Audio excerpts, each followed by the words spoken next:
Good morning. We are going to have our book club today. Here are some of the guidelines that you need to remember when you are having your book club. We will be showing you a book club on Mountain Wolf Woman.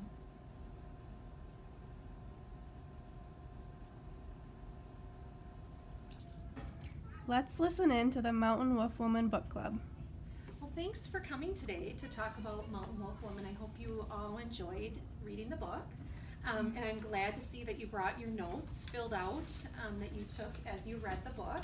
That's helpful. So let's go ahead and share some things. To start off with, what character traits did you come up with to describe Mountain Wolf Woman?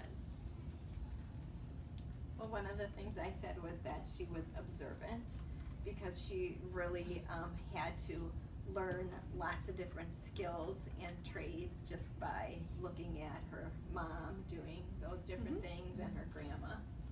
I didn't have that one, I so didn't I'm either. gonna That's a add good that one. in. Add that too. Anybody else have other character traits? I put down intelligent because she was able to go to school and she really loved going to school. One of the more sadder things that happened to her was when she had to leave school so soon. Like her brother made her leave school so that she'd get married. It was part of the Ho Chunk custom. And she was really upset about that because she really enjoyed school and loved learning new things. So she was pretty intelligent and well versed for her culture. Great. What did you come up with for her greatest accomplishments? I think just the fact that she attended school was a good accomplishment.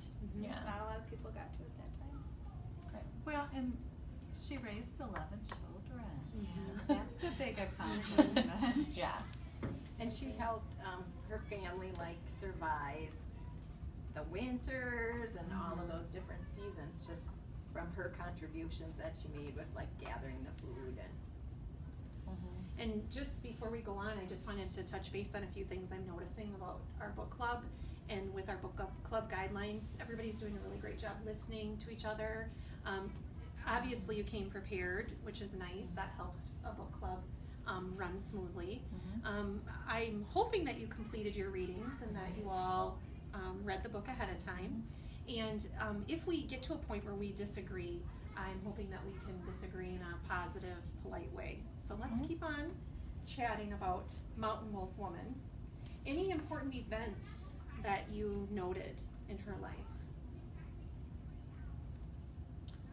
Well, I came up with the fact when she got her name, she's called the Wolf Woman, was when the healer came in. She was really ill, and so they named her after the lady that came to heal her. And so that's where she got the name. I thought that was an interesting or an important event, why she's called the Wolf Woman. And of course, we probably all noted that she's from Wisconsin. Yeah. So that's exciting.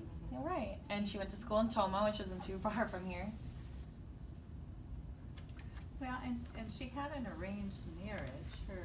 Her brother arranged that was the custom. I kind of think that makes her courageous too. Yeah. Well, that's true. Side would be really scary.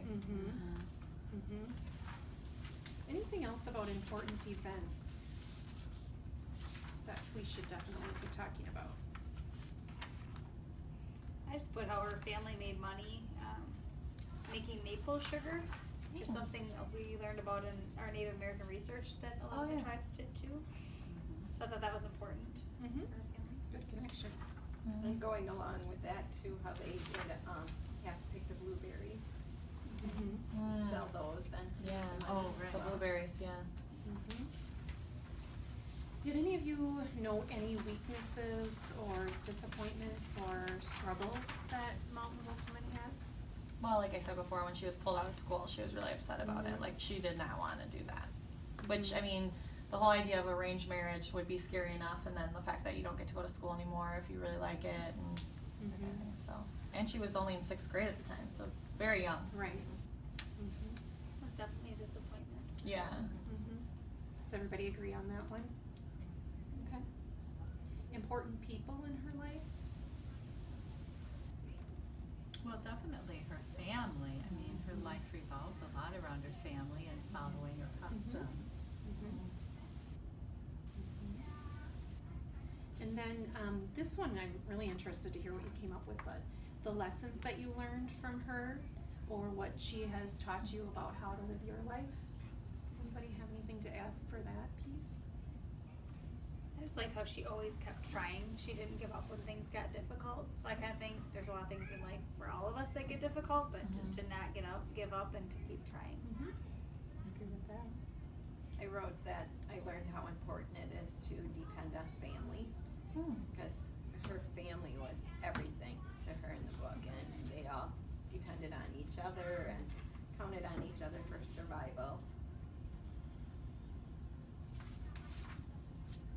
I really think that perseverance, that no matter what happens, no matter what gets wrong, you just keep taking one step forward and you'll get through it. And then before we end our book club today, let's just talk about, did you enjoy the book? Would you recommend it to someone else? What are your thoughts on that? I really liked it because it was interesting to read this book right after we did all of our tribal research, because you could really make the connections, and because she's a person from Wisconsin and from a town so close to here, it made it seem more real to me, more closer to home. I agree with Ms. Sherm, because even, like, I was noticing a lot of connections with our read aloud, Sign of the Beaver, and how there was just, like, lots of similarities with things. I'm glad you brought that up, because that's something that I think all of us would recommend that you do, is that you think about other books that you can connect with, or other people that you've read about, or people that you know that you can connect with your biography. Anything else? All right. Well, thanks for joining us Thank for you. our book club on Mountain Wolf Woman.